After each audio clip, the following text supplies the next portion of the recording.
Maraming nagtatanong sa comment section kung ano bang update sa 3i Atlas. Ito ang kometa na nag-viral kamakailan lang at kasalukuyang minamanmanan ng mga siyentipiko. Nasabing ito ang pinakamabilis na kometa at pinakanakakamatay na bagay sa kalawakan na nakita natin. Kaya marami ang nag-aabang ng update ng video nating ito. Update sa kometang kayang sirain ng Earth. Yan ang ating aalamin.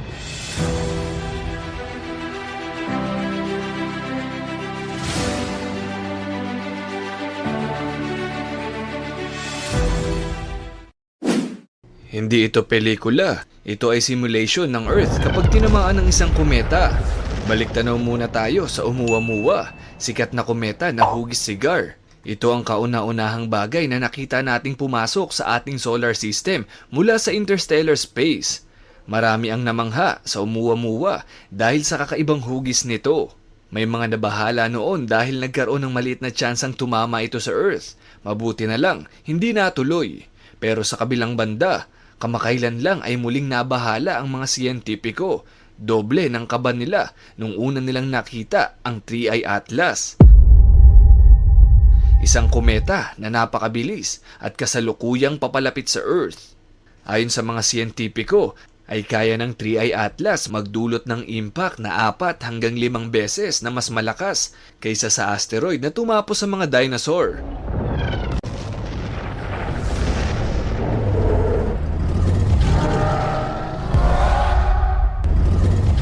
Kung ang Oumuamua ay malaki, nasa 400 metro, ang 3i Atlas, halos 14 times itong mas malaki. Kaya kung iisipin, 14 na beses na mas malakas ang impact, 14 times na mas malaki ang crater, at 14 times na mas malawak ang masusunog, o baka mas matindi pa. Sa katunayan, sinabing pag tumama ito sa Earth, hindi lang basta kalamidad, kung hindi, katapusan ng mundo.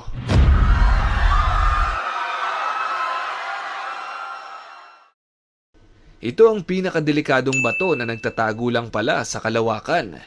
Ay, hindi yan. Bakit ba laging lumalabas si Senator Bato sa ating mga videos? Anyway, ito.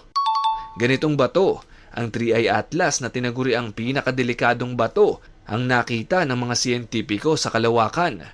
Base sa trajectory nito, ang 3i Atlas ay galing sa ibang kalawakan. Posible na mula pa sa makapal na disk ng mga bituin na mula sa ating Milky Way galaxy. Ibig sabihin, malaki ang posibilidad na ang 3i Atlas ay mas matanda pa sa ating solar system, bilyon-bilyong taon na mas matanda. Habang ang lahat ng bagay sa solar system natin ay may maximum na edad na 4.5 bilyong taon, ang 3i Atlas tinatayang 7 bilyong taon na o higit pa. Ito na yata ang pinakamatandang bagay na naobserbahan natin sa ating solar system. Kaya naman tinawag itong cosmic lolo. Ang komposisyon nito ay mas mataas ang level ng nickel at iron, matigas-tigas. Kaya naman kung mahuhulog ito sa atin, ay aabutin ng 61 kilometro kada segundo. Talagang napakabilis.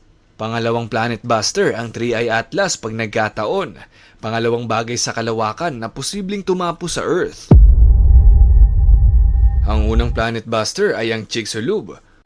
Oh, mali ka ng rinig. Hindi Chicxulub. Chicxulub, okay? Gutom lang yan.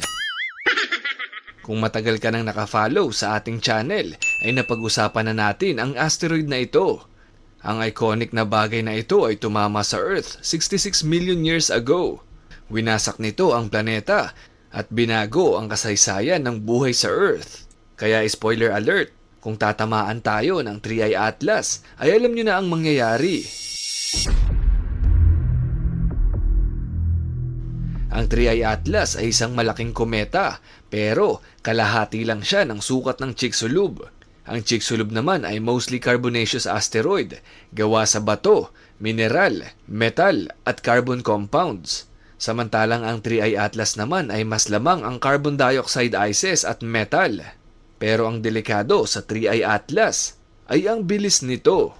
Ang Chicxulub ay may bilis na 20 kilometro kada segundo. Ang 3i Atlas naman ay may kasalukuyang bilis na aabot sa 61 kilometro kada segundo. Mas bibilis pa ito habang papalapit ng papalapit sa atin. Ang ganyang bilis ay talagang isang malaking problema para sa mga tao. Dahil kung mas mabilis ang isang asteroid, ay mas malakas at mas nakamamatay ang impact nito. Kaya kahit mas maliit at mas magaan ang 3i Atlas kumpara sa Chicxulub, dahil sa bilis niya, ay tinatayang mapaminsala ito ng 4 na beses kumpara sa Chicxulub. 3 salita, extinction level event. Ito ang kinatatakot ng mga eksperto. Nang tumama ang Chicxulub sa Earth 66 million years ago, nakalikha ito ng crater na may 100 kilometro ang lapad at 30 kilometro ang lalim. Nasunog ang malapit sa impact at nagdulot ng sobrang laking tsunami sa buong planeta. Namatay ang nasa 70% ng halaman at hayop sa mundo. Pero ang 3i Atlas, mas malakas ang magiging epekto nito. Pagpasok pa lang nito sa ating atmosphere ay diretso agad ito sa surface ng Earth sa loob ng 1 segundo.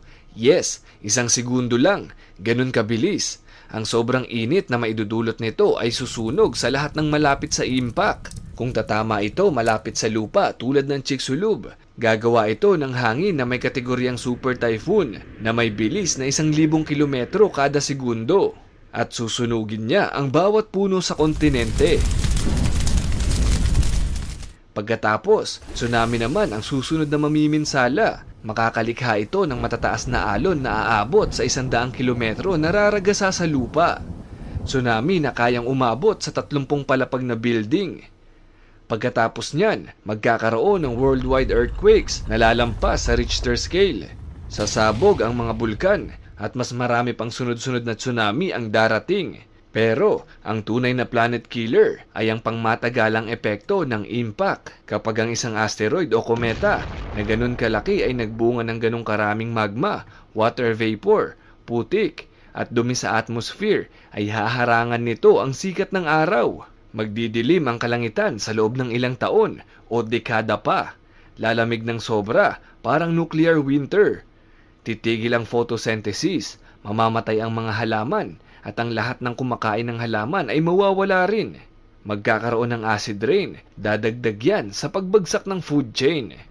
Haharapin din ng planeta ang pagkasira ng ozone layer at magiging toxic metal poisoning ang lahat. At dahil gawa sa carbon dioxide ice ang 3i Atlas, tumigil man ang nuclear winter ay magiging laganap naman ang pag-ulan.